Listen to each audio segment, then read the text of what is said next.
one of the last steps in building models is actually applying the surface, sort of like you see in this camper here. So in its instance, we actually used, I think for this one, I can't remember, there's a camper where I actually just go on eBay and I find pictures of campers or vehicles, whatever I'm trying to map, and I kind of lay them out first, and then I map the model to the object. And that's something we can go over later, but let's get you familiarized with how to do unwrapping first. On the top here, there's some tools here, and what we want to do is there's one called Material Editor. We crack that open. Mine's way over here. So I already have some stuff set up on here where I've already created material. So I'll show you how to create one, an easy one first. So click on a blank one, and that one's actually set to a wrong type of material type. These are mental ray materials, and we're not using those. So what you need to do is where it says Arch and Design, change its type to standard, scan line standard, and hit OK. And that's where our base starts off with. Now for the diffuse material, what we can start with is you reference a bitmap, and the bitmap is what we'll start with on texturing. So we'll go into track objects, and let's see here, what do I have that's already that I could just use? There's a grid texture. We'll use that. Oops, it's not loaded yet. So what we'll do is we'll be able to go in and use any texture reference that we can reference. Let's see here. My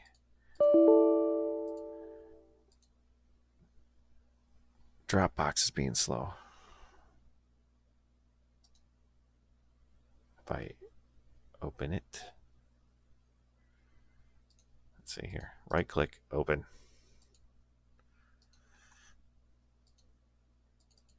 I should be able to use that now. Oh, being a pain in the butt. Diffuse.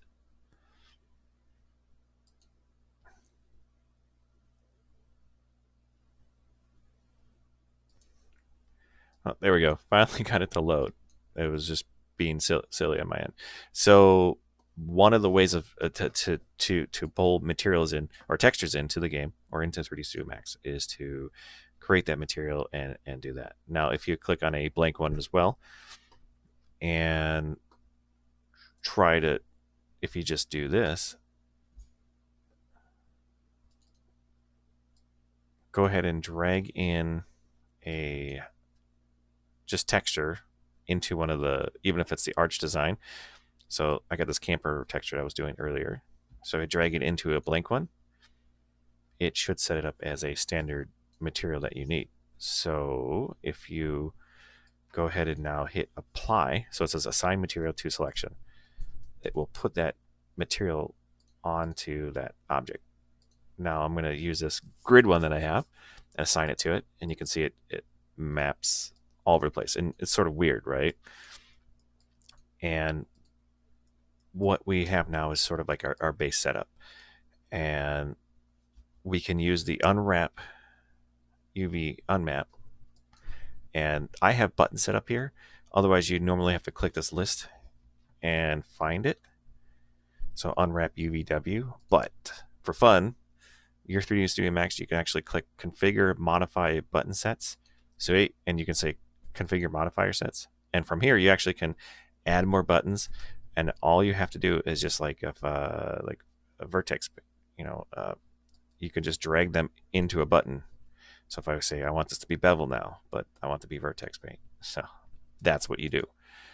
It's super easy. So UV map is the first step. So make sure none of these buttons are selected, and click UV map.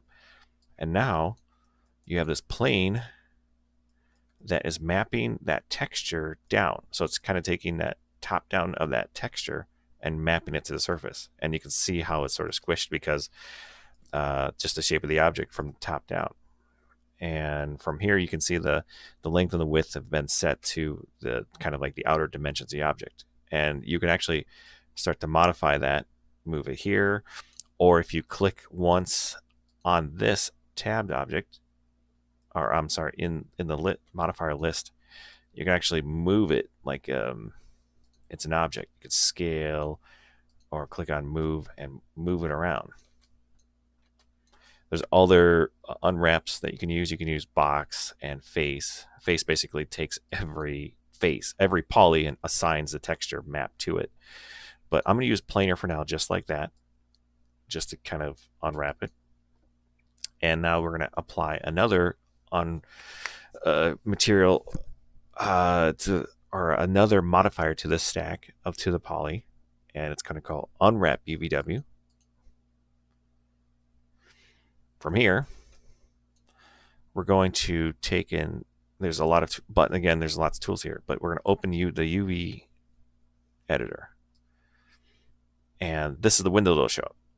And you can see this mapping, and then on the top right, you've got a button that will actually, you can see the map. Map 24 is what it got named as when we pull in, but that's that grid. And you can see it in the program over here. You can see sort of how, if I go into poly mode, which is down, you can select the polygon, you can see it highlight its mapping or whatnot. So this is sort of a, lack of a better term, it's sort of an organic shape because of how it's kind of round or whatever. And doing something like that, you can kind of start unwrapping it, and you can do this by hand. See how it's kind of squishy? So what I want to do is like, okay, if I want this to be sort of a nicer one-to-one, I'm shift holding, select everything and shift hold, so I can, otherwise you get freeform. But if you hold shift, it will move one direction. And like, all right, cool. And I'm gonna map around. Oh, it's kind of freeform unless you hold control. So they're holding control now. I can kind of shift around the corner. And now you can see I've mapped and created this sort of surface. Now, let's say whatever I'm making, I sort of have areas defined where I want it to be. You can see how you can break this. So let's say I'm going to the model and I already know what I want to select. I want this object to be like my hill area if it's terrain. So I move around and select everything, make sure everything's all selected. And in the unwrap UVW, there's a detach or a break. So I hit break, and now those objects are now separate to what I was working on for, while this other piece is still here. So let's say I map that to this area, and then I map this to the hill area, whatever I was doing. There. And now, sort of like I get these two pieces unwrapped and working together. There's also a really cool tool that for spacing out organic pieces. So you can see here how it's mapped sort of downward, and some of the squares are uneven, and you've sort of got some, it's very hard to see, but you've got a little bit of wonkiness to the material, especially like right here. You can see like this tall piece kind of stretches up and doesn't really match the surface. So one of the things you can use if you know you're doing organic and you're applying it to dirt or whatever it is, select the pieces you're working with, and there's a tool in here called Relax. Super fun. So you click Relax, crank this up like 2000 or something, super high, and change. Actually, the polygon should work okay for now. There's a setting there, but now if you just say start relax, it will start to push the polygons around mathematically to be even. So like, actually, here's a good funny one. This edge here, because of how we mapped it before, is completely stretched. Like that is ugly, right? That surface is just a straight down match. You can see in here in the editor, it's just a straight line, because if we go into edge mode, just like anything else, select, you can see it's there, it's just hidden. So let's go back into select these again, poly edit mode, and we'll even keep an eye on that chunk. So we're going to hit relax and start relaxing now. And I guess that's all we're going to get out of it. So it started to push around the polygons to be more spaced out. And you can even see it mapped around that edge just fine. And now all that stuff is a lot nicer. You can even use it on this little piece here. Oops. Poly mode. And hit start relax. There. It spaced it out. It moved it just barely. You can see if I undo it, how I sort of guessed what it was before and would probably been just fine. But just moving it a little bit, that's all it needed. There's a result. Once I'm going to close this window.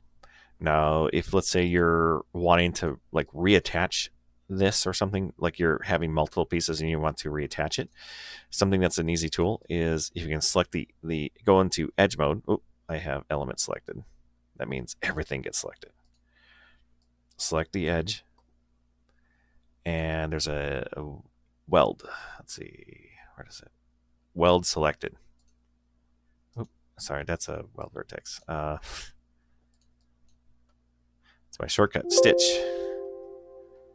So it's a stitch tool. I have it set for a shortcut. I hit it so often I forget what the name of the tool is. So stitch selected, and that will attach the object to that location. And because it was sort of different sizes, you can see it kind of stretched out the piece I was selecting, and you can change the bias of whatever it is. So a lot of times I generally go 0, so the object that you're attaching matches the scale of the object that you're working with.